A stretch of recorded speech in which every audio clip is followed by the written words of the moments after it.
They said theirs was a kind of love Hollywood could never break, a love that shimmered brighter than fame, more enduring than applause. 19 years, 2 daughters, and a marriage that seemed to glow beyond the glare of flashbulbs. But under the polish of perfection, something softer was unraveling. Something even the most intrusive lens couldn't capture. Behind every public smile, behind every red carpet moment, a quiet ache was growing. Invisible, patient, and real. Nicole Kidman, the woman who turned pain into poetry and laughter into light. The actress who could stand before millions, golden and serene, yet carry silence like a crown. To the world, she was grace personified, luminous, untouchable, eternal. But beneath that calm exterior, there lived a story of endurance, a heart that had weathered tempests most could never imagine. She was the calm. He was the storm. Together, Nicole and Keith Urban created a kind of music that transcended fame, raw, passionate, and fragile. But even the most beautiful melodies run out of breath when life becomes louder than love. For nearly 2 decades, Nicole stood beside Keith, the country star who sang about redemption while battling his own shadows. She held his hand through addiction and through recovery, through the fragile peace that fame never promised. Theirs wasn't a love built on glamour or image. It was survival wrapped in tenderness. 2 souls clinging to each other in the chaos of fame, trying to build a sanctuary where their hearts could rest. But love, even the strongest kind, can tremble when silence begins to weigh heavier than applause. And now, after 19 years of devotion, Hollywood's most graceful soul has chosen to speak. Not in anger, not in regret, but in truth. Because sometimes, the hardest confession isn't about betrayal or blame. It's about knowing when to release something beautiful before it turns into pain. This isn't gossip. It isn't scandal. It's a story about the quiet truth of love. How even at its purest, it can collapse under the weight of its own devotion. It's the story of Nicole Kidman, the woman who showed the world that grace doesn't just endure, it evolves. Long before the cameras, before the fame, before the word goddess followed her name, Nicole was simply a quiet girl with wild red hair and eyes full of questions. A girl who spoke to herself in mirrors, rehearsing courage she hadn't yet found. Born on June 20th, 1967, in Honolulu, Hawaii, to Australian parents far from home, she arrived in this world between 2 identities, belonging everywhere and nowhere all at once. Her father, Dr. Anthony Kidman, a clinical psychologist, and her mother, Janelle, a nurse and activist, raised her in a home where intellect was prized more than emotion. There was love, yes, but often came wrapped in discipline, in expectations and silence. When she was 4, the family returned to Sydney. Their home was quiet, filled with books and thought, but not always with noise or warmth. There, Nicole learned early that silence could be safer than truth. Tall for her age and painfully shy, she often became a target for teasing. While other children played in the sun, she retreated into corners, reading Shakespeare, studying faces, and imagining voices that could speak for her. "I used to watch people more than I talked to them," she would later say. It made me understand how loneliness sounds. That loneliness became her first teacher.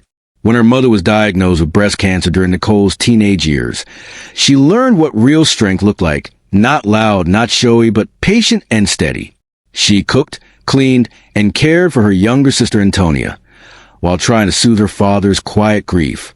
Those years carved something unbreakable inside her, a tenderness that didn't falter, a patience that would later define her as both an artist and a woman. At 16, she found her escape, the stage.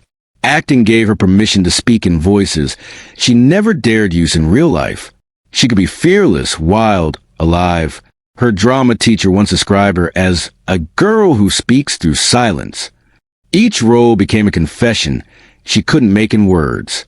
That stillness, that deep observation, became the secret to her haunting performances, a quiet mirror reflecting the emotions others hid. Sydney's summers wrapped the city in gold. But for Nicole, there were seasons of invisible winters, times of internal struggle, of discovery, of growth. She studied ballet and mime, took small television roles to support her family, and landed her first major part in Bush Christmas, 1983. Fame began to notice her, but she still walked home barefoot, afraid to believe in destiny. Every artist, they say, carries a scar that shapes their masterpiece. Nicole's was silence, learned at home, perfected in public. By the time she turned 16, the shy girl who once hid behind books had begun to step into the light she'd always feared. Acting wasn't just a passion anymore. It was survival. On stage, she could breathe. On screen, she could transform her ache into something beautiful, something human. And with Dead Calm 1989, the world finally saw what Australia had quietly known. Nicole Kidman was extraordinary. In that ocean-set thriller, the timid girl disappeared, replaced by a woman of depth, restraint, and fire. Hollywood took notice, and so did Tom Cruise. When they met on the set of Days of Thunder 1990, it wasn't just a meeting, it was ignition. He was the brightest star in the world, confident, magnetic, relentless. She was a quiet enigma, calm, luminous, unreadable. Together, they were lightning. Within a year, she became Mrs. Cruise, half of Hollywood's golden couple. But perfection, as she would learn, can be a gilded cage. She was only 23, brilliant, talented, and suddenly the wife of one of the world's most powerful men. The world saw glamour. She felt disappearance. "I lost myself," she later admitted. For 10 years, she smiled through the noise while a quieter part of her faded away. When the marriage ended in 2001, the headlines screamed heartbreak. But for Nicole, it wasn't an ending. It was a rebirth. "Sometimes the greatest act of love is letting go," she once told a friend. She didn't run from the pain. She walked through it, barefoot, unflinching. And from those ashes she rose, in sequins and song, in fire and freedom. Moulin Rouge 2001 became her resurrection, a dazzling blend of tragedy and beauty. As Satine, she bled truth into every note. The world wept, critics bowed, and the quiet girl who once feared her own voice had made the world listen. Then came The Hours 2002, and with it, the role of Virginia Woolf. Through her, Nicole gave voice to every silent woman who ever drowned in her own thoughts. She won an Oscar, but more importantly, she won respect. She was no longer defined by who she loved. She was defined by who she had become. At the height of her fame, Nicole Kidman seemed almost untouchable. Critics called her transcendent. "She turns grief into art," wrote the New York Times. But there was always a distance, a soft veil between her and a world that adored her. "She has the eyes of someone who has already seen too much," one critic noted. That was her power, grace under ache. She embodied elegance, but you could sense the wounds beneath the shimmer. And perhaps that's what made her unforgettable, the quiet tragedy behind her smile.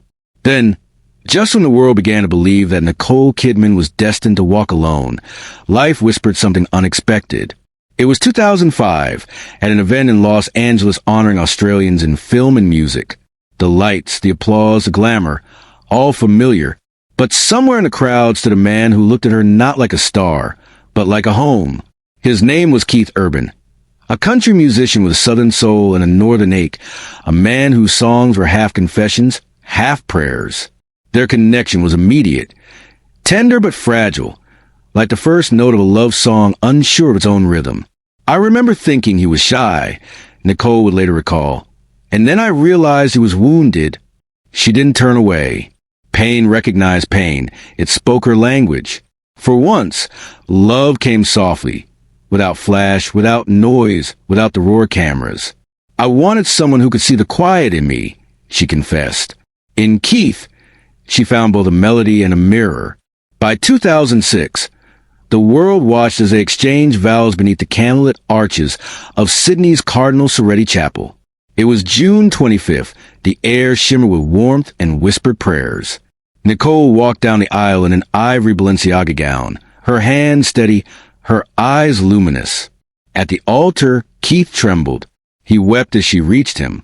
The world saw romance. She saw redemption. To her, it wasn't a fairy tale. It was something holier. A second chance to live the kind of love she had only acted on screen. She had risen from silence, walked through heartbreak, and found faith again not in fame, but in forgiveness. For a while, it seemed that love, like her, had learned to endure. They were opposites that fit, her stillness balancing his fire, her silence cradling his song. Together they created a rhythm only they understood. But every fairy tale casts a shadow. For months after their wedding, Keith checked into rehab for alcohol and cocaine addiction, a secret he had hidden even from her. It was their first winter together, and it began in absence. While tabloids whispered betrayal, Nicole refused to leave. She flew from Los Angeles to Tennessee every few days, writing him letters instead of ultimatums. "You don't have to be perfect," one leaked note read. "Just be honest." That became their covenant. Fragile, sacred, profoundly human. When Keith emerged sober, the world called a miracle. He called it love. "She saved my life," he told Rolling Stone. But salvation, even born from devotion, carries a quiet cost. Nicole had not just become his wife. She had become his anchor, his sanctuary, his safety net. And slowly, love began to feel like labor, heavy, necessary, and endless. In 2008, they welcomed their first daughter, Sunday Rose. 2 years later came Faith Margaret. Two small miracles born of second chances. Headlines declared, Nicole Kidman finds her happy ending. But real happiness inside their home was quieter, built on effort, not ease. Every award, every tour, every red carpet became a performance not just for the world, but for each other. At the 2010 Country Music Awards, Keith sang Without You for her before millions. She smiled through tears, the picture devotion. But later, she confessed to a friend, that song was beautiful, but it came from pain, not peace. And still, she stayed. Through exhaustion, relapse, and the long shadows of recovery, she forgave over and over until forgiveness became her second language. Grace, she once said, is not weakness. It's the quiet strength to stay kind when the world turns cruel. Through the 2010s, they flourished. Nicole's Big Little Lies swept the Emmys. Keith's Ripcord Tour filled arenas across continents. Together, they seemed untouchable again, Hollywood's golden couple reborn. But perfection, as always, was a costume. Behind the glow was fatigue, the kind that grows between two people who love deeply but live in different worlds. We've learned to love in fragments, Keith joked in a GQ interview. It sounded poetic. It was actually confession. Then came 2020, the year the world stood still. For the first time in decades, they were home together. They cooked, played music, watched old films, laughed about nothing. It was our pause, Nicole told Vogue Australia. For a brief moment, silence felt like healing, but peace as a way of revealing what movement once concealed. Without distraction, they began to see what had been missing, connection. When life resumed, so did the distance. But now it hurt more, because they had tasted stillness, and couldn't unsee the truth. Her filming schedules pulled her to London, Morocco, Los Angeles. He toured across 40 American cities. They called it balance. In truth, it was drift. By 2023, friends began to notice a change. The laughter that once felt spontaneous now seemed rehearsed. The smiles memorized. At the Oscars, they dazzled. Nicole radiant in crimson, Keith devoted in black. But as they left the stage, they didn't speak. They looked flawless, one insider said, but the air between them was tired. It wasn't the beginning of the end.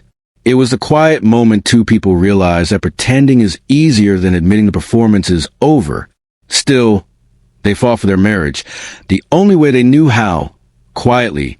No scandals, no shouting, no tears for tabloids to print. Just a slow unraveling of two souls who had once survived everything except peace. Because sometimes love that rescues can also imprison.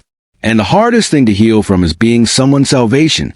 In the words of her father, Dr. Anthony Kidman, devotion that forgets itself is not love. It's lost disguised as loyalty. And that was what their marriage had slowly become, a beautiful kind of forgetting. When love forgets to breathe, it doesn't shatter. It simply suffocates. By the end of that decade, Nicole and Keith had everything the world measures as success. Fame, fortune, family, forgiveness. Everything except ease. What once felt like discovery had turned into duty. They were no longer partners exploring life together. They had become caretakers of a shared past. To the world, it looked like forever. To them, it felt like the echo after a song ends, the silence that follows beauty, heavy and endless. It didn't end in thunder. It ended in quiet. By 2024, the distance between them had become something neither could disguise nor destroy. Nicole was in London filming a family affair, her on-screen chemistry with Zac Efron setting tabloids ablaze. Keith was thousands of miles away, touring through 40 American cities, smiling for crowds, singing of love as though it still lived in his throat. They were professionals in the art of endurance, two people who knew how to perform happiness long after the feeling had left the room. In March 2023, People magazine observed what close friends already knew. Their laughter seemed rehearsed, their hands touched, but their eyes no longer met. And then, by June 2025, that silence turned visible. During a live interview, a reporter asked Keith how it felt to watch Nicole's on-screen intimacy with Efron. He laughed, then froze. Moments later, he disconnected. 10 seconds of silence became the first public crack in a 19-year dream. The internet erupted. Entertainment Tonight called it the walkout that broke the internet.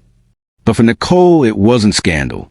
It was confirmation, proof of what she had quietly known for years. Love, once her language, had become translation. The summer of 2025 came heavy with rumors. Whispers of separate homes, therapy sessions postponed, nights spent continents apart. Then, on a quiet September morning, the Sydney Morning Herald confirmed what the world had already guessed. Nicole Kidman had filed for divorce, citing irreconcilable differences. No bitterness. No war of words. No lawyers shouting across tabloids. Just silence, that unbearable, familiar silence that had always been her companion. Their final act together was dignity. They divided their lives gently, as if afraid to bruise what had once been beautiful. Nicole took primary custody of their daughters, Sunday Rose and Faith Margaret. Keith asked for nothing, no money, no spotlight. Let her have peace, he told a friend. Those who truly knew them weren't surprised. They had survived addiction, distance, and the machinery of fame, but no one survives exhaustion forever. Theirs wasn't a marriage that burned out. It dissolved quietly, tenderly, like the end of a song you don't want to stop, but can no longer sing. Hollywood waited for the usual spectacle, betrayal, revenge, scandal, but none came. What followed instead was something almost unheard of in their world. Compassion. Nicole didn't destroy him in interviews. Keith didn't turn heartbreak into melody. They grieved each other privately, with reverence. When Nicole appeared at the United Nations Gala weeks later, she wore white. The press called it symbolism. It wasn't. It was closure. That same night, Keith was seen in Nashville leaving his studio alone.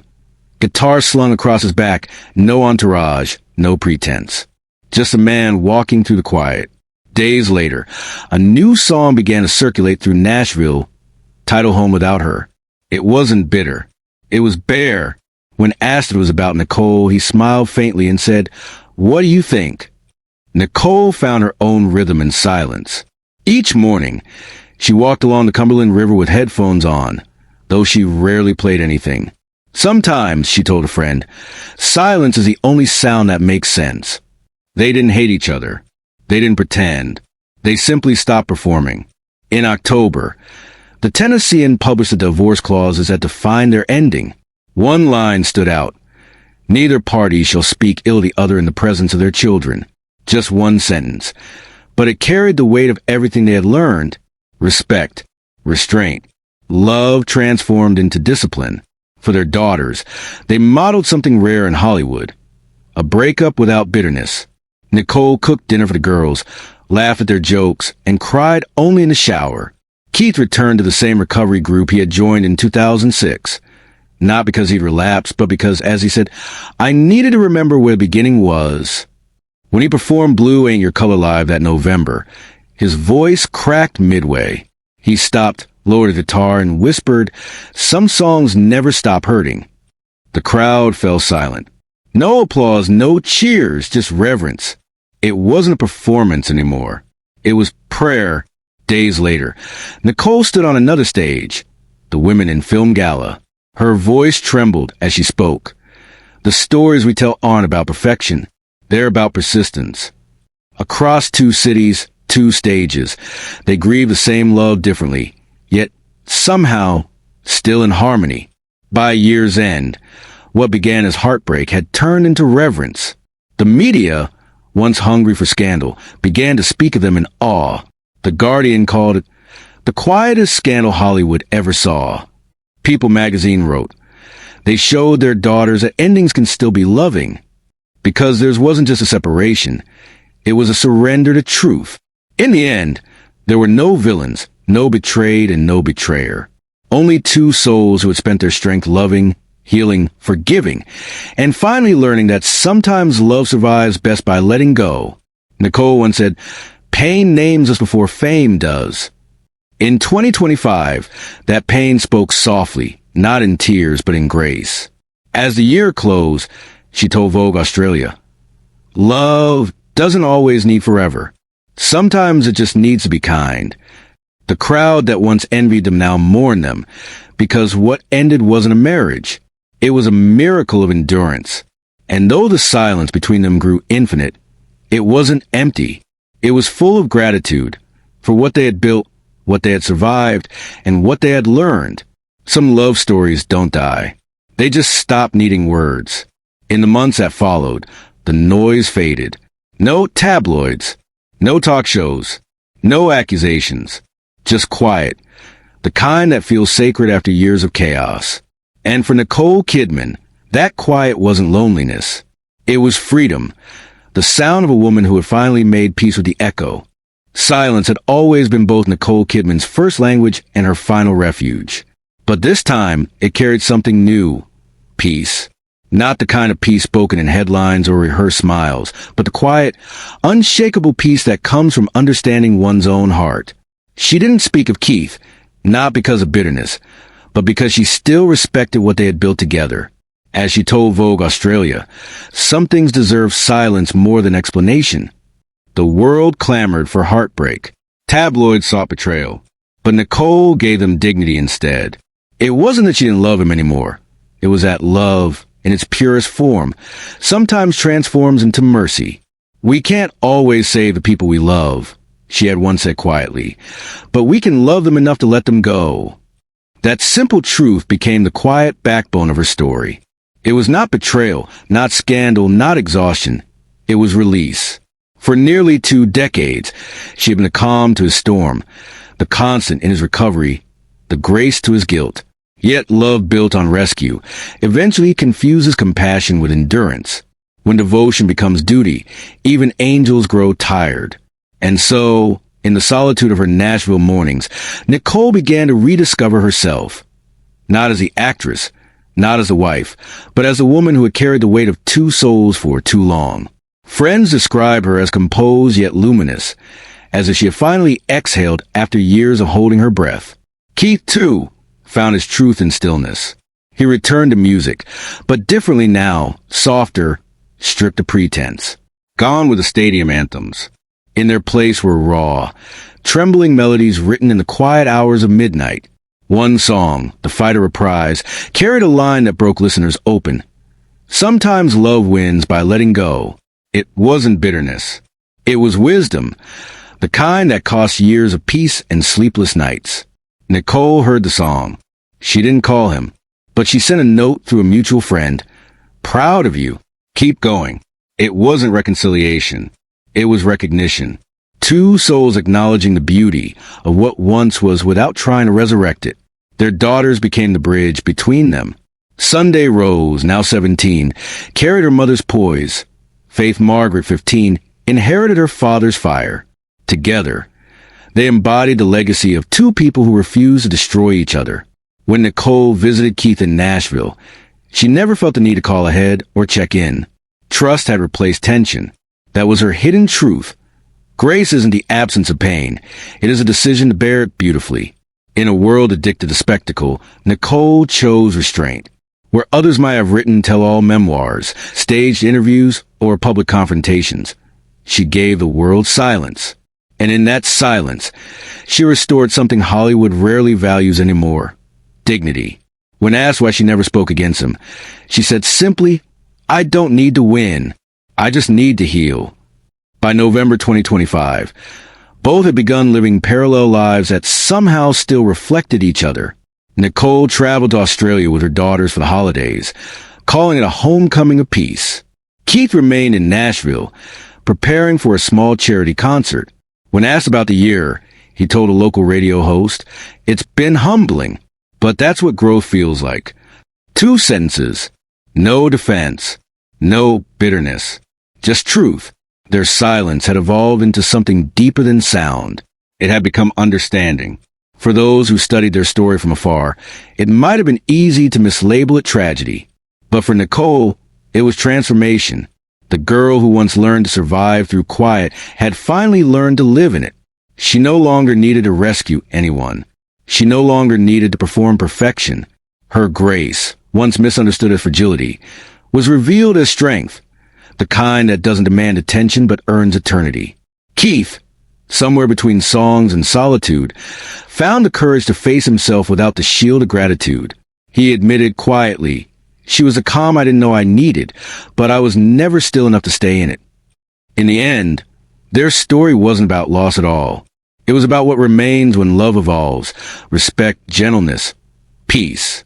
The truth Nicole revealed wasn't about what broke. It was about what survived. The humanity beneath the headlines, the decency beneath the drama, the grace that outlives love. For 19 years, she had carried him through storms, fame, and fear. And when she finally set him down, she didn't curse the weight. She blessed the journey. This was her quiet revolution. Grace, she taught us, is not the weakness that endures pain. It is a strength that chooses kindness when pain has already done its worst. The lights have faded. The applause has died. And what remains is silence, not empty, but whole. At 58, Nicole walks the edges of Cumberland River in the early morning mist, headphones in, though no music plays. The water moves the way memory does, softly, without direction, yet always returning. She doesn't walk to remember. She walks to forgive. Some mornings, she meets her daughters for breakfast, their laughter rising like sunlight after years of storms. Other days, she simply watches the world move on and feels no need to chase it. There's a peace now, the kind that comes only after surrender. Keith, somewhere in Nashville, strums a guitar in an empty studio. His voice has changed, less glitter, more gravity. The song he plays tonight isn't about her, but it is because of her. The words linger like a prayer he never got to say aloud. They don't call, they don't visit, and yet they exist within each other's gentleness, proof that not all endings must be cruel. When asked if she still believes in forever, Nicole smiled and said, "Forever isn't about time, it's about grace." That is her legacy. Not the awards, not the films, not the perfection the world mistook for peace, but the quiet act of loving and releasing with dignity intact.